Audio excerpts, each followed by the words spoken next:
And now for something completely different.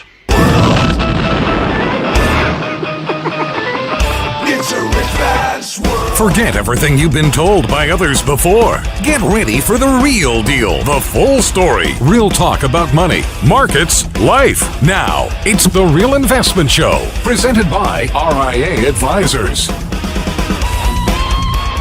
And good morning, everybody. Welcome to Financial Fitness Friday. I'm Rich Rosso, CFP, here with a different iteration of Danny Ratliff. Good morning, it's everybody. John Penn. Well, good morning, everybody.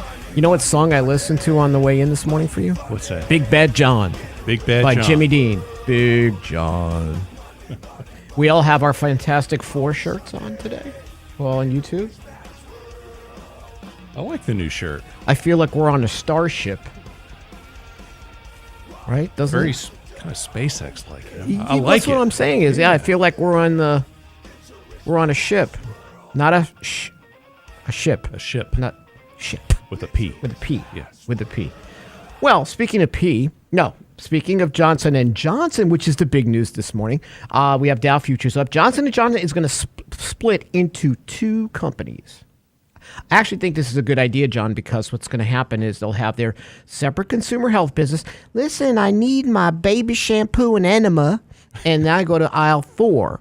But then I have the obviously the prescription drug and pharmaceutical component, medical device operations. So they may have gotten a cue from GE, but obviously this seems like this is showing a little bit of spark for a very old business. So that's leading to 112 out of the 112 points. J&J is significantly adding to that this morning. So we'll see. We're up across the board. As Lance said, it's going to be a little bit rocky here through the end of November, first part of December.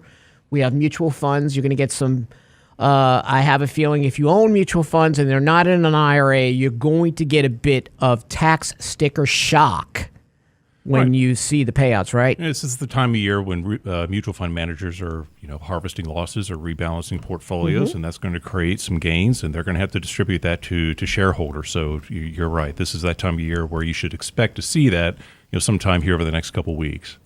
That's why sometimes it's important. It's not the most important, but I will tell you, if you want to reduce tax drag in your overall portfolio, even though costs of mutual funds are higher. Now, they have come down over the years. You're better off holding them in a tax-sheltered account, right? So at least when all this payout occurs, you're not going to owe taxes on it, or in your Roth. So when you see those payouts, this may happen in some of your funds in your retirement plan. Right. That's a good place for mutual funds. Obviously, they have tax-efficient funds, but they're nowhere near as tax efficient as ETFs and individual stocks. So NASDAQ futures up 45 points, S&P up 11. So it looks like it's going to be a strong morning. Then we have JOLTS coming out. We have University of Michigan sentiment. November preliminary is 72.5. I'm wondering, obviously inflation is going to play a part in putting a little bit of a crimp in some of these numbers, because obviously that hits everybody's household and nobody's happy about it. Well, they're not, and what's amazing is we have 2 children, 2 daughters, and our youngest is 19. She's a freshman in college, and our oldest is a junior in college. She's 21, and she's up in Dallas. But what's amazing is, our youngest daughter came home and said, "Dad, I cannot believe how much it cost me to fill up my car with gas today." I mean, even she is noticing the increase even at the pump. Then our oldest daughter, like I said, who was in Dallas, she was recently in Houston, and we were driving around, and she said, "Wow, Dad, gas prices here are actually higher than where they are where I live." And so even at 21, she's starting to take note of the difference in gasoline prices from one area to the next. I wanted to look at her and go, "How old are you? 52? What? How old are you?" But she's 21 years old, and she's already starting to take this all into account. So you're right. Inflation's hitting is hitting all of us, and we're just it's more prevalent. It is. For people that have lived through it, it's giving them shades of memories of the 70s. That's right. But again, I still think this is different. I don't see it as some of the inflation of the 70s because we didn't have a global market, right?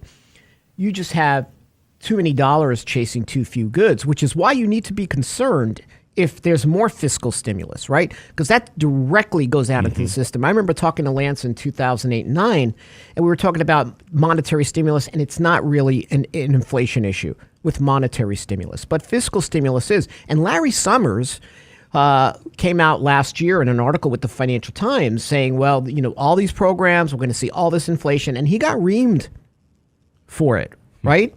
And now he's making the circuit because he was right.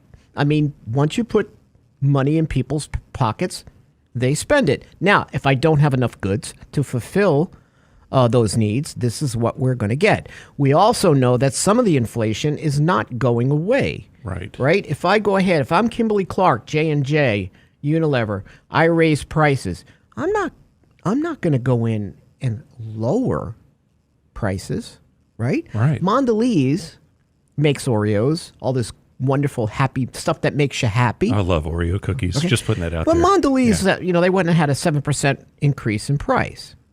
Now, I don't think Mondelez is going to lower prices, but they're going to shrink your Oreos, John. Oh, of course. Or put a little less in the package. Well, that's what I mean. Yeah. Oreo shrinkage is going to be real.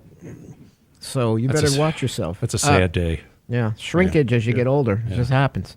So that inflation aspect, you got to keep in mind. And I think it was the CEO of Procter & Gamble said, it's a game of pricing power, right? And that's why people go, I don't understand. Inflation's higher and the market likes it. Well, companies for the first time in a long time have the ability to raise prices, and you're willing to pay for these goods, right? Well, so it's like a little bit of a paradise as margins can be healthy. Here's the question that we may not know what the answer to. How far can you push these price increases? And this is what the CEO of Procter & Gamble said. He goes, I don't know how long we can go or how many pushes we can make in price. So say Tide Pods, right? Sooner or later, we might have to eat some of these costs, which may be dangerous for profit margins. But maybe by then they'll get squeezed. They'll get squeezed. So maybe about some of this will be transitory. So I still think some of the equity market's in the transitory camp. The bond market is moving more into some of this stuff. Some of these higher prices are absolutely permanent. I wrote about 4 weeks ago that I think energy prices, for Lance's blog, for our Real Investment Advice blog, that I think energy prices are going to remain higher for longer just because we stand in our own way, right? There's a political headwind to some of these things that we can't quantify yet, but it's going to mean higher prices for all of us. What do you think?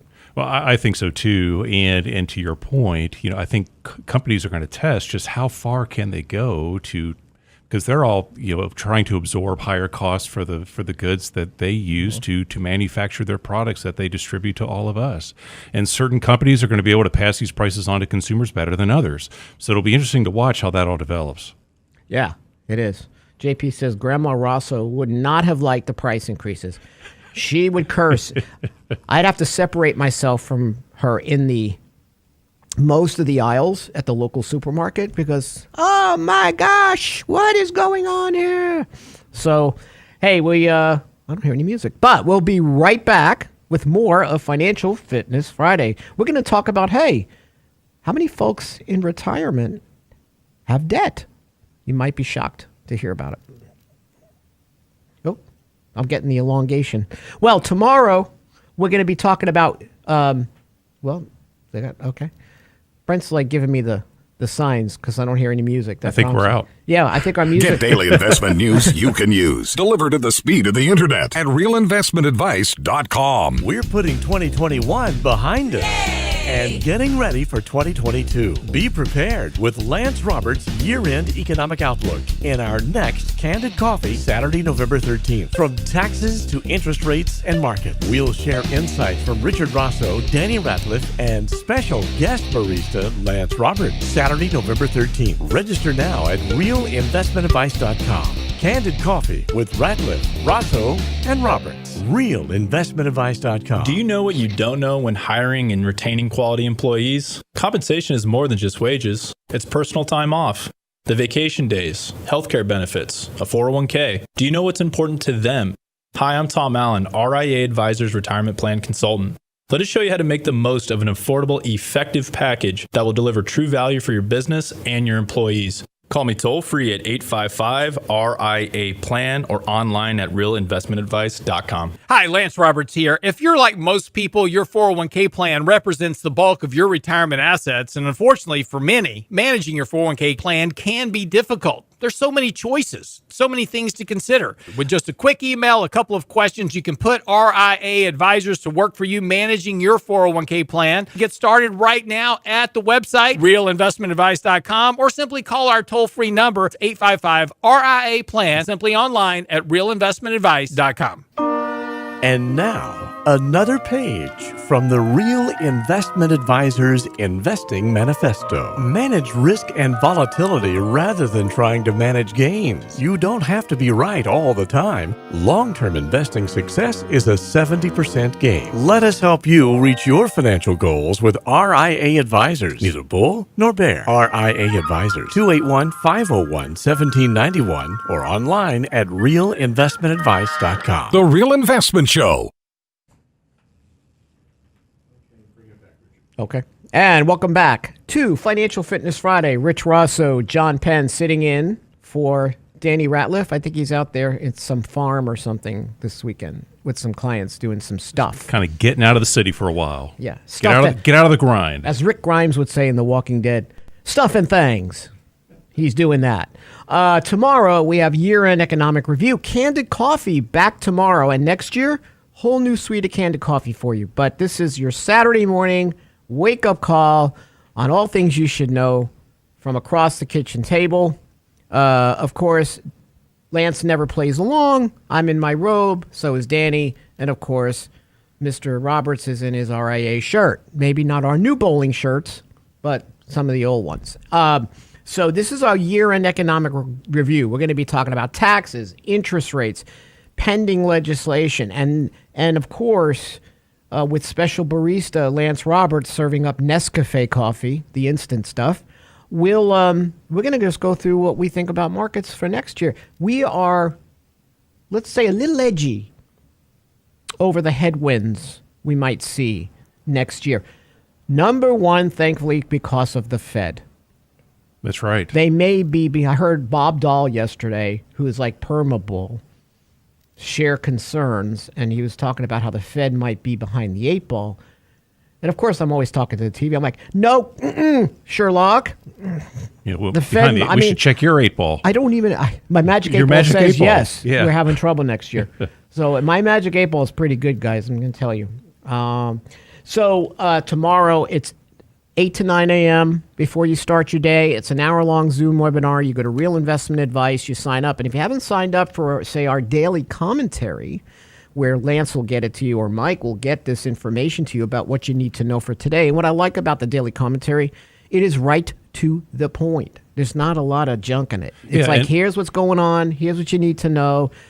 Go have your coffee, kiss your wife or your husband. Go have a nice day. It's very concise. I think it's a pretty quick read, but it's full of a lot of great information about what's happening now and what should we all be aware of. So definitely, like Rich mentioned, go by the website, realinvestmentadvice.com, and make sure you sign up for the daily commentary. It's a great resource. Now, I want to tell you, I may not be here next week because I just wrote some, on the way here, I wrote some lyrics. And I think Luke Bryan is going to pick them up. So not only am I going to get paid, I'm going to get royalties. This is a lot of hype coming right here. So you got to tell me. I wrote this in like 2 minutes, okay? Because that's how you can write a Luke Bryan song in like 2 minutes, right? Because you just have to have a truck, a sundress, and whiskey or whatever, right? So here we go. Can't fill the truck, just my luck. I ain't got $1 left. My gas tank dry, I can cry, have no one to call. Making fuel out of rubbing alcohol. My girl has no beer, just a shabby old sundress. Oh, what a pain, this damn supply chain mess. The whiskey is strong, the wind is hot. Jackson's Toyota has no cars on the lot. Fill the truck with my last buck. A drop won't get you far these days. I hit the gas, my truck won't move. Even my tractor's got no groove. My tire's bald, no rubber to be sold. My girl in the cornfield tried to call, but she's too busy making ethanol. Oh, my wallet, oh, my nation. Without hesitation, my truck is stalled at inflation station. Thank you, Luke Bryan. You will be buying this for me. I wrote that in 1.5 minutes. I think you have something there. I did. Look. Add the sundress. Right? I just had to throw in the truck, a little bit of whiskey, Jackson's Toyota, whoever that is. No trucks on the lot. What do you think there? You left out the dog. Brent's my manager. Oh, yeah, you got to work a dog in there somewhere on the porch. Yeah. Yeah. His tongue is hanging like when I'm, again, I think for close to 2 minutes work, I think I did pretty good. That's very impressive. Big old hound is what Hey, you do. Terry, Yeah. keep your day job. Listen, this might be 2 minutes. The inflation blues. And Luke Bryan can add some tunes to it. You ever hear some of that stuff? All you need is one hit. All you need is That's one it. hit. Just one. One hit, one sundress, one pair of boots. Yep. You're done. Right? Like Beth Dutton on Yellowstone. Catch Yellowstone. Hey, recent Magnify Money survey set out to identify what a dream retirement looks like. Oh, my goodness. But most consumers surveyed expect to be retired in debt. Listen, this is nothing new, John. Right. Right? There's a way to do it, especially for people that may look to make this decision to pay off their house, right? Depending on the interest rate they have. Do I want to be cash poor?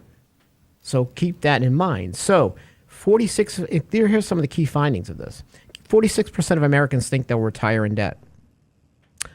I think that's fairly reasonable. From a lot of studies I've seen, it's been at least 50 or a little over 50% of retirees. Because listen, time runs out. You have to retire. It's now what kind of debt do you have? Right? Is it credit card debt or is it mortgage debt? If I were to move, right, how much would I pay in rent? So I'm probably going to have a mortgage payment, especially if I've refinanced multiple times. So I'm not sure that's such a bad situation. It's how much debt that you have. So I just think it's more of a reality. Years ago, like my grandparents, they would have never retired with debt, right? It was, well, they never used debt. How many people actually used? Well, and now it's so mainstream, right? And it's Right. just so. And to your point is, how manageable is that debt? And there are a lot of folks that we talk with that and work with that use credit cards, but they use them in the right way. Right? They absolutely do. They use it for their regular expenses, and they track their expenses. Maybe they're earning points or travel rewards or whatever that may be. But then they pay that balance off, every single month. They don't have a running balance on it. So they actually use it as a tool, and it actually helps them budget and track their expenses. So that, to your point, there's a difference between debt that's manageable and not. Big difference. Absolutely. I mean, you can, as a retiree, plus it keeps your credit score active. Sure. And there's nothing wrong with having a decent credit score through retirement because you might want to take on debt. If you're going to leverage possibly low rates, or is this the time of where low rates are going away, they maybe just be going away temporarily, right? Because we looked at where wage growth is. So you're averaging about 4.9%. You're about 1.5% below cost of living. And that's just on the CPI. I just mentioned that Mondelez was going to raise prices by 7%. How much has gas gone up? How Right. much is dairy, meat, right? So people understand that, eventually rates might go lower again, even though we're in a temporary, hey, they got to move on the Fed side. So having debt, depending on the debt, may not be a bad idea. Leveraging credit cards to get points and so forth, great idea. Sure. Right? So the 46% of Americans think they'll retire in debt. Now, at the same time, 54% have no plans to work with a financial planner or retirement specialist on their retirement goals. How dare you? Now, I can sort of understand it because if you're working with a traditional broker, I don't know how well your goals are going to be assessed as opposed to, hey, I'm just trying to sell product. But to actually get a comprehensive financial plan, right, John? Figuring out what your goals are, what your needs are, what your wants are, what your wishes are, to get a really good feel of the prep that you need. That's right. to retire. And through that plan, too, you can also determine just, really at the end of the day, what's the rate of return that your assets need to make over time for your plan to be successful? And sometimes we meet with folks and they think they have to try to beat the market every year. We need to take the risk that's necessary to try to outperform the S&P 500 every year. And that may not be the case. And through a comprehensive plan where you plan for that next chapter of your life, you may find out that your rate of return is much less than that you have a very reasonable rate of return. Figure out what is your hurdle rate? What is the rate of return that you need to make over time for your plan to be successful? No, that's true. When you think about it, people might say, hey, I want to look to beat the S&P. And even if they do, they're not really looking on the downside or the risk they're taking to get it. Exactly. And that's so important. So you do, to John's point, you do need to know that. So I think a lot of people or retirees may not work with a planner. It's not because they don't want to. I think they're afraid to. Because it does bring everything to the surface, right? Oh, it does. And it's an emotional process, right? And that's how we are as humans. And that's just how we're wired. And, when sometimes it's easy to say, hey, you know what? I'm not going to log into my accounts today. I don't want to look at it, because it does bring that sense of reality. Or, you know what? Hey, I really need to look at a budget, but I already know what the answer is. I already know I need to maybe trim back some of my expenses or make some alterations to how much I'm saving. I know it's there in my mind. I know I need to make those changes. But if I don't see it on paper, or if somebody really doesn't mention it to me, maybe I'm not going to take it as seriously as maybe it's not that reality. But I know I need to make some changes. I know I need to do something different. So maybe that's going to keep me from going and sitting down with somebody because, Rich, you're going to tell me, hey, John, you need to make some changes for this to work. Right? And that's when it becomes reality. It's emotional. Absolutely. And Joseph Williams on YouTube says, well, listen, hey, even if you pay off the mortgage, taxes or insurance are as much. Oh, right. I mean, you have a mortgage payment whether you want it or not. It just may not be debt. And I do think that you should go into retirement as debt-free as possible. Like a lot of times we recommend people say, hey, listen, you got some big jobs you want to do in the house, right? You want to put in a new patio. You want to get the house ready to maybe age in place. You need to replace the air conditioner. Do it before you retire. Get a lot of this stuff out of the way. So you want to go into or launch into retirement as financially successful as you can, and that means taking on much less debt. But in reality, it's just not working that way. Yeah. Just how people are wired. Now, this is pretty funny.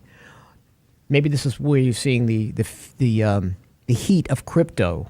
Right? I can be a crypto millionaire and get out of this thing and retire early, because nearly 30% of millennials and Gen Zs want to retire before they turn 50. And more women want to retire before 50 than men. I can hear Lance. Yeah, like that crazy Joker laugh. But maybe they're not living in a house. There's We're going to talk about how their lifestyle is compared to baby boomers. Yes. Hey, a blonde and a brunette are in a car, and the brunette mentions that Christmas falls on a Friday this year, and the blonde says, I hope it's not the 13th. Bada bing.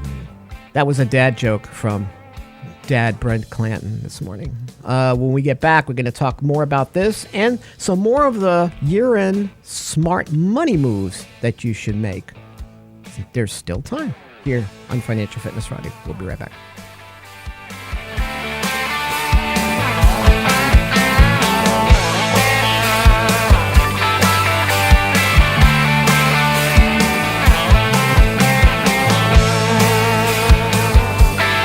The Real Investment Advice blog. It's required reading for the informed investor. Catch it today at realinvestmentadvice.com. We're putting 2021 behind us and getting ready for 2022. Be prepared with Lance Roberts' year-end economic outlook in our next Candid Coffee, Saturday, November 13th. From taxes to interest rates and market, we'll share insight from Richard Rosso, Danny Ratliff, and special guest barista Lance Roberts. Saturday, November 13th. Register now at realinvestmentadvice.com. Candid Coffee with Ratliff, Rosso, and Roberts. Realinvestmentadvice.com.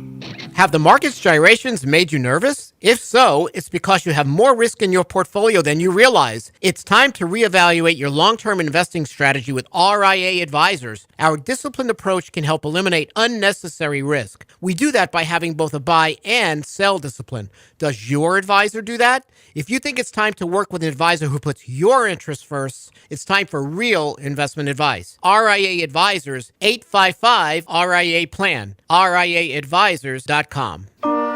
And now, another page from the Real Investment Advisors Investing Manifesto. A passive investment portfolio requires active risk management. It's not a choice, it's necessity. Diversification doesn't protect against risk of loss. Let us actively help you reach your financial goals with RIA Advisors. Neither bull nor bear. RIA Advisors, 281-501-1791 or online at realinvestmentadvice.com. Can't catch the whole show now? Listen to our podcast later at realinvestmentadvice.com. You know that we've gotten to the peak mania point when you see everybody rushing out now to do a SPAC, special purpose acquisition vehicles. A-Rod has come out with his own SPAC. Colin Kaepernick has one. Shaquille O'Neal has one. A new one out this morning. Climate change crisis is real. You want to raise money for a cause? Listen to the Real Investment Show podcast from your favorite service. Start a SPAC. Same show, your schedule at realinvestmentadvice.com. Small businesses are discovering that attracting and retaining top talent come down to more than just salary. In today's highly competitive job market, compensation is more than just wages. Hi, I'm Tom Allen, RIA Advisors Retirement Plan Consultant. Healthcare and retirement plans can make the difference in hiring and retaining the best employees. We can show you how to build an affordable, effective employment package that delivers true value for your workers and your business. Call me toll-free at 855-RIA-PLAN or online at realinvestmentadvice.com. Real Investment Show podcasts are now available from Stitcher Smart Radio at Stitcher.com. Hi, Lance Roberts here. If you're like most people, your 401k plan represents the bulk of your retirement assets. And unfortunately for many, managing your 401k plan can be difficult. There's so many choices, so many things to consider. With just a quick email, a couple of questions, you can put RIA Advisors to work for you managing your 401k plan. It's a quick and easy application. Just simply click Ask a Question at realinvestmentadvice.com or give us a call at 855-RIA-PLAN. That's realinvestmentadvice.com. The Real Investment Show YouTube page has all of our videos ready for your easy access. From 3 minutes on markets and money to each day's radio shows. Subscribe and bookmark our YouTube channel for The Real Investment Show. Or just click on the show links at realinvestmentadvice.com. Realinvestmentadvice.com. You're listening to The Real Investment Show.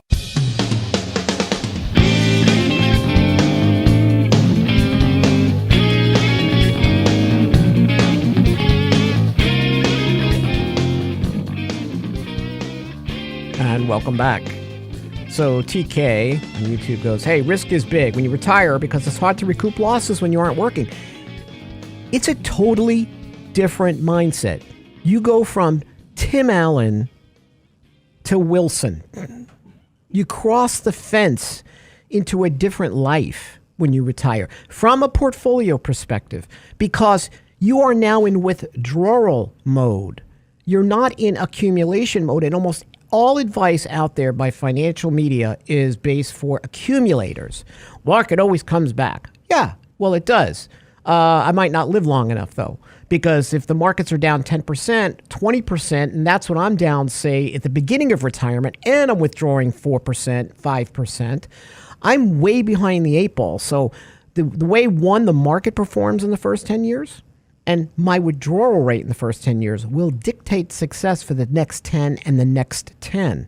Well, that's right. So big losses in retirement, not a good thing when it comes to if you're depending upon variable assets for fixed rates of return. That's another one of the oil and water kind of rules that we have in finance. That's right. That So, make no sense. That's why, too, when we're helping folks looking at retirement plans, how would it look? How would your plan be affected if within the first 2 years of your retirement, if you have negative market returns? And Rich, like you said, and you're also withdrawing from the portfolio at the same time, it's a different feeling because when you were in accumulation mode and you had your regular stream of income coming in from your employer, well, now that you're retired, maybe you're working part-time, maybe you don't have as high of stream of income as you had before. So that does help, but when you get into retirement mode, now you're in distribution mode and you're retiring into a headwind. So you have negative market returns and you may need to pull from your portfolio. And that's just a whole different emotional game right there. Yeah, withdrawal rate. Making fun of my accent. Keep this in mind. To your point, I have $1 million. Now with the market turned down and my distribution, say I'm down to 660. Am I going to feel comfortable taking money from that account in the following year? Or am I going to go out and work for McDonald's? Right? Mm-hmm. Think about it. Sure. I'm leaving myself vulnerable. I'm not a human capital earnings machine where I'm going out there making money and putting money into my accounts. So it does require a different mindset, sure, like you said. And you can feel more vulnerable because, hey, these accounts are coming down and I can't replenish this. And it causes people to make big changes. That's why when we do right lane classes, right? That's why we do this prep, because how many people during a market derail have to get back on the freeway of work, even though they don't want to? It is what it is. So nearly 30% of millennials and Gen Zs want to retire before they turn 50. Now, you brought up a very astute point, is they look at life differently. They do. They are okay with living smaller. They don't want a lot of stuff. I especially notice this with Gen Z. Like my daughter, they don't want a lot of stuff. Like when they say, what do you want for Christmas? Please no clothes, please no stuff. Right? It's ingrained in them. Yeah, to live that. How do you see that? I see that too with our own daughters, and it's just a different mindset. It's just kind of just different behaviors, and both of them actually turned me on to these series on YouTube where, there are young generations and older too, but it's mostly the younger generations that you mentioned, Rich, where they don't want the big house. They don't want to deal with paying a mortgage. They don't want to deal with paying the property taxes or the homeowner's insurance and everything else that comes along with being a homeowner. They go out and they buy an ambulance and they convert it into a mobile home that they live in on a regular basis with a shower and a kitchen and everything else. Have you seen some of those conversions They're incredible. On Instagram of, like you said, ambulance? I saw a guy turn a hearse into a place I want to live. It was. Not right. Not for the final drive. Yeah. Along the way.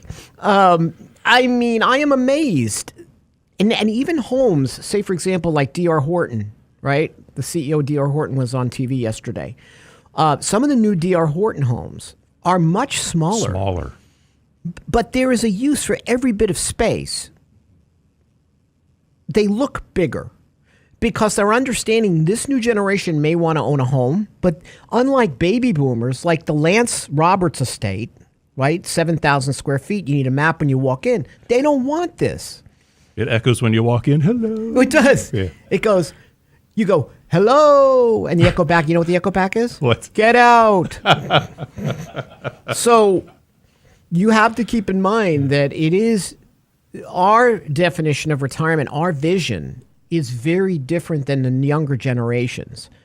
Now, they love money. They love the security. They love the ability to not have to depend on kind of anything mainstream, which is why you see Bitcoin and other bits and bytes doing well. If you look at Reddit boards, you really get a good feel for the cult of this. The emotion behind, you knock us down, we'll come back stronger. What was that? Like Mel Gibson, freedom. Well, it's like that kind of thing. And something that I'm noticing too, even with the younger generation, at least the folks that I'm talking with, they are hungry to learn. They're eager to learn. That's nice to hear. Right? That's a new one. They want to know, what is the difference between a regular IRA or a Roth IRA? Or what is this that I'm hearing about? Do I have the ability to contribute to a Roth 401k plan? And I hadn't seen that in a while. Well, to your point, and it's a good one, is after the financial crisis, we lost a generation of investors. They didn't want to be in the stock market. It's so different. It's so different now. What we worry about is they don't understand what bear markets are, or I get told, listen, Gramps, There's no such thing as a bear market because the Fed always, I had literally, 24-year-old tell me that. What am I supposed to say? Yeah. Because he's right. Yeah. Every time the market, has a blip, the Fed doesn't do anything. Now think about what they should be doing now. Great article by Mike about stonks, which is the sort of a crazy term for stocks, but talking about why the Fed has all the evidence to move and yet won't do it. Because now you have more younger investors in the market as well, and you will sour them as to investing or whatever they're doing, speculating. So, and you know what I also learned on What's Reddit? that? These younger people despise Robinhood. It makes me wonder how that stock's going to do in that company, because I was shocked to read about, he's just another billionaire sellout with nice hair. He's, I think it was because that one time they stopped trading on some of the meme stocks. But their reputation I went through all these boards and there's almost all this commentary about avoiding Robinhood. That's not a good thing. No, it's because not. that's how these younger people get their information, right? So, we were talking about the study. So this nearly 30% of millennials and Gen Zs want to retire before they turn 50. Some might be able to do it depending upon the the hearse they're going to live in. 43% of Americans fear their retirement dreams could be derailed due to Social Security running out. They must be listening to Lance. And 22% worry about losing their savings in a stock market crash. And we just talked about this. That is a valid concern. Your allocation needs to fit the distribution mode, which means that, hey, gosh, everybody's making all this darn money and taking all this risk, and I'm sitting here making 3%, 4%, 5%. Okay, but your downside risk, because you're in distribution mode, you cannot afford to take the chance. Now, we have a rule at RIA. One of the rules that I created was, listen, what happens, John, we used to work at the same place together, right? And you set an allocation for somebody. Say you tell a retiree, hey, you should be 20% stocks, 80% in more conservative stuff. What happens is you never change it. No, it's static. Right? It doesn't move. But what happens, say, 10 years down the road, which is what I've done with people I've worked with in distribution mode for 20 years now, valuations get better. Like after the financial crisis, someone who's been in retirement, in the groove of it, knows their budget. Why can't I take a 20/80 and move them to a 40/60 or 50/50? Because I have a better market environment. So even though you're retired, that doesn't mean that your portfolio goes into some cement block and you never change the allocation. At 23 times earnings or less, you can make the move. After the first 5 years and you're in that groove, because what happens, right, John? After 2 years, 3 years, you sort of know your budget. You sort of got over what we call the black hole of retirement. The money's coming in. You're just breathing easier. If I came to you and said, John, you've been retired 5 years. Here's your spending rate. Here's how the portfolio's performed. Valuations are better now. Let's make your portfolio breathe a little bit. Let's nibble a little bit more. Right. Sure, take advantage of the better valuations. You're not dead. You're retired. Yeah. So why does your portfolio have to die? And that's also called prudent portfolio management. Ongoing. It's right? ongoing. Correct. Yeah. So, and I don't think Social Security is going to be going away. It needs help. Doesn't take much to help it, but it does need help. Danny talked about some of the improvements, changes, awareness around Social Security. We get back, we're going to continue on this study, and it's the last... Is it the fourth quarter? It's the fourth quarter. We're almost done. We'll be right back. Financial Fitness Friday. Stop trolling me, Lance.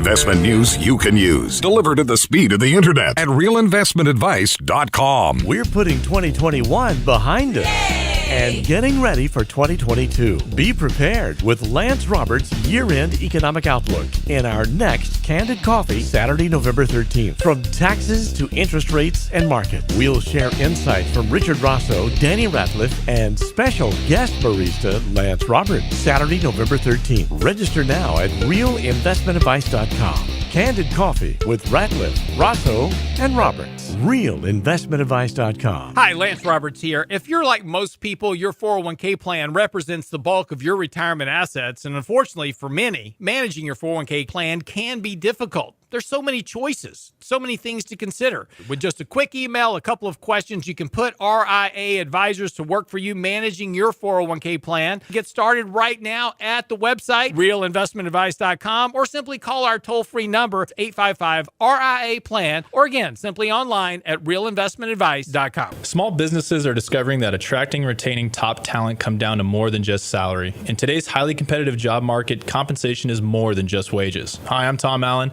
RIA Advisors Retirement Plan Consultant. Healthcare and retirement plans can make the difference in hiring and retaining the best employees. We can show you how to build an affordable, effective employment package that delivers true value for your workers and your business. Call me toll free at 855-RIA-PLAN or online at realinvestmentadvice.com.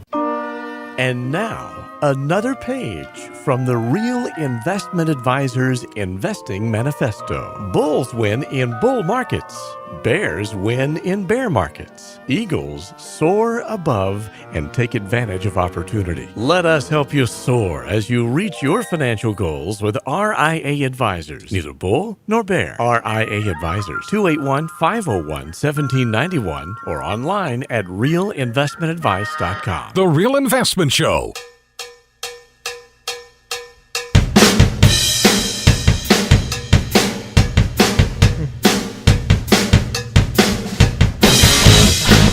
So tomorrow for Candid Coffee in the morning, I usually have coffee. Danny has some green pancakes Michelle makes, and Lance will probably have some big old bison burger or a tomahawk steak, just eating it by the bone. Yeah. Caveman style. Yeah. So Flintstone style. Join us tomorrow with Fred and Barney. And Saturday, November 13th, 8 to 9 a.m. Lots of good data and some discussion about what our big concerns are for next year. So keep that in mind. Actually, really good articles on the website. Is cash a good risk hedge? Lance's article. And again, I really love this one by Mike. What a rate hike in 2022 might mean for stonks. So take a look at those couple of articles. David Robertson's got one on there too. Sign up for daily commentary. It makes Lance happy, and we all like when he's happy because he can be very crabby. Target destinations for retirement. Texas, I sort of get that. Florida, get that. Get that. California, I don't get. Yeah, I didn't get it either. That was part of the, just the cost of living alone. Now, the beauty, the scenery, the water, I get all that. But the cost of living for people in retirement would not work. Well, those are dream destinations, right? Yes. So there's a difference between a dream and reality. Where do you think the dream destination is in Texas? South Padre. The Alamo? I like the Alamo. The Hill Country. Yeah, the Hill Country, right? Chapel Hill, Brenham. Yeah, I'm thinking out there in the Hill Country area where all the bluebonnets are. Washington County may be the most beautiful county in the state. It is. That is a beautiful county. Every year when my daughter was little, I'd drag her to the Alamo. Not again! Yes, we're going through the Alamo. And now, talking about inflation with Grandma Rosso. Grandma Rosso bribed the local manager of Seatown, which was a really dumpy supermarket, by the way, in Brooklyn, to give me a job. Now, I was below age. I was younger than I should have been at the time for that kind of a job, but she says I needed to get to work. So I was like 11, 12 years old, and she bribed him, the manager, with a brand new spanking CB radio. Oh. because my dad owned a CB radio store, and she just swiped one of the radios. One day she walked in, she took the box, and she left. Anybody want to keep account for Grandma? She just took a radio. So nobody messed with Grandma Rosso, is what No, you're she saying. took a box, and I didn't know what she was going to do. And I'm like, was my grandmother going to be on the CB now? This is going to be the weirdest thing. What is she going to share recipes? What's Grandma Rosso going to do with a CB radio? To get me a job. Yeah. Even though I already had a job delivering papers. Like, why do I want to go unpack boxes at Seatown? You're going to do it. You got the job. Okay. So Grandma Rosso knew how to deal with inflation. She used high-priced products to get her way. And inventory shrinkage. Well, the CB radios were sort of big at that point. Well, you know what I'm saying? Now you would remember this. John wouldn't, because he's a baby. Well, thank you. I take that as a compliment. The size of coffee cans at the supermarket at the bottom shelf, the big metal ones. Yeah. Like you were able, I don't know how many ounces those things were, No, but It was like a 5-pound can, you wasn't could it? bathe your dog in those things. Yeah. Hey, now I remember those. Do you remember those? I remember those. Oh, absolutely. My grandparents kept every single one of them. Oh, that's right. And they would store everything. You would open up their cabinets and it would just be coffee cans. It's like, what's in this? Washers. There's like 1,000, I don't know how many thousands washers were in there. It's like, what are you going to do with them? I'm going to build something with it. Okay. Every grandma and grandpa had those coffee cans full of stuff. That and Cool Whip containers. Yeah. All the Cool Whip containers. Still remember that as a kid. That too. Yeah. That's the precursor to Ziploc. Yeah. But you know canisters. what? There was something about that thriftiness, that depression mindset to never Absolutely. let anything go to waste that we have totally lost. Well, I don't think it should have been that extreme, because to your point, Grandma would keep sauce in those things. And after a while, the sauce would stain those Cool Whip. Just keep And using everything it. tasted like sauce. I made pudding. It tastes like sauce, Grandma, because it's in. Everything tasted like sauce. So, that was the extreme. But to have a little bit of that kind of mindset about conservation and debt and rules, we've lost that. Now, I think Gen Z, I may be wrong here, you would be able to guide me a little bit on this, John, because of the kids, but I see it in my daughter. They're very thrifty. They're a little bit more conservative, this Gen Z, than millennials and Gen X. Because I don't know if they got everything they wanted, or what do you see? Do you see? I see it. They tend to want to save. I'll just put it out to you this way. Both of our kids are pack rats. They just seem to want to keep everything. And what's amazing is, too, they like to look for deals. They like to go to the local thrift shops. That's what Haley does. They'll come home with a couple of shirts and they'll tell me, Dad, guess how much I spent on these? I said, well, how much was that? $3. And I said, really? And maybe they picked out 5 or 6 different shirts, sweatpants, coffee mugs, whatever they be. They said, we got all of this for less than $25. So, at least it's a good habit. At least they're aware mentally. I am amazed by Gen Z's penchant for thrift store shopping, as opposed to just going to a store or ordering online. And they love saving money in those places. I would have never thought when I was that age to shop at a thrift store. Would you? Me either. No. Mm-mm. So I am noticing with this Gen Z, even when I teach them, they are better with money. And they want to, and you said earlier, they want to sort of be engaged. Mm-hmm. And maybe that's why you're seeing, again, obviously, fear and greed has no age. So you see this on Reddit boards, people looking at the next cryptos and all that. But you do have a very group of Gen Zs that really want to learn. They keep budgets.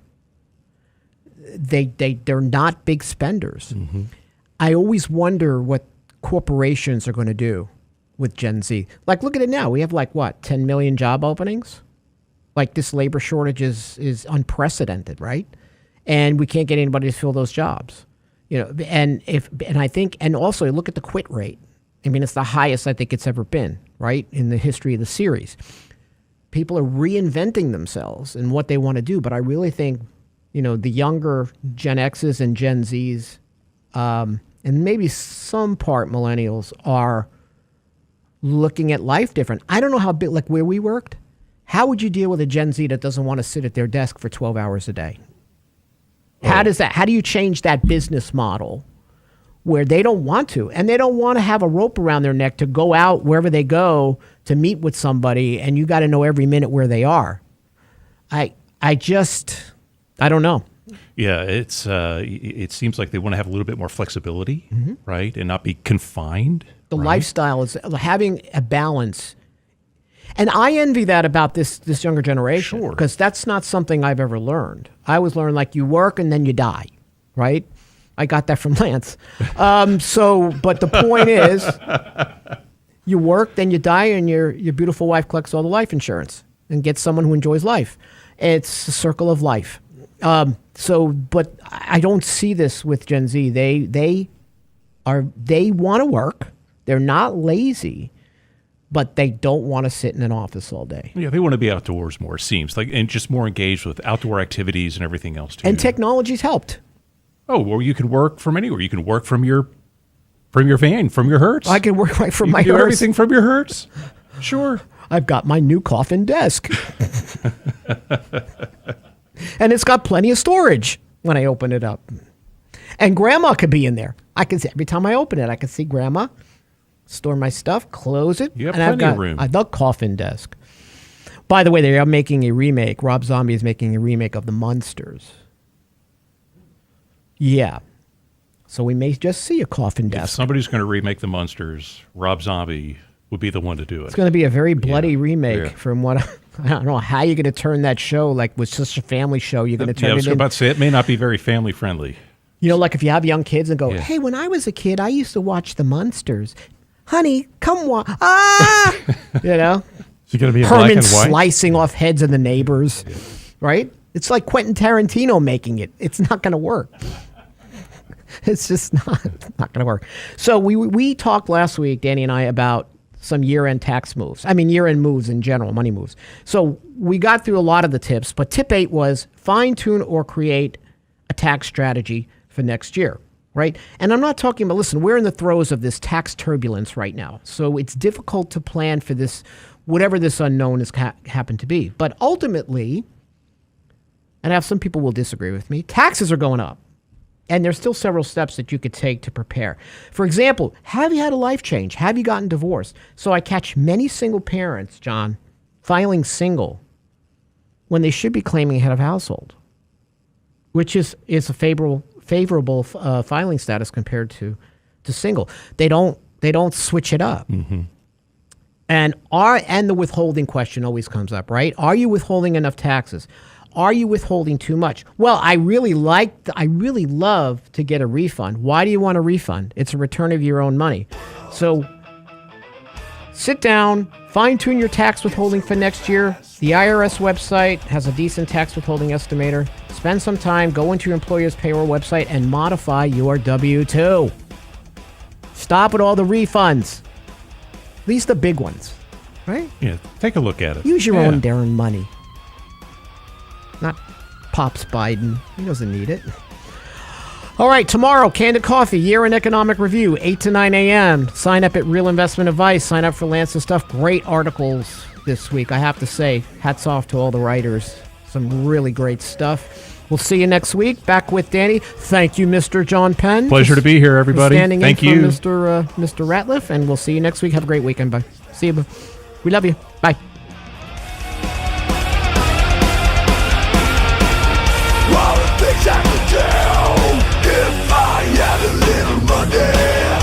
It's a rich man's world. It's a rich man's world.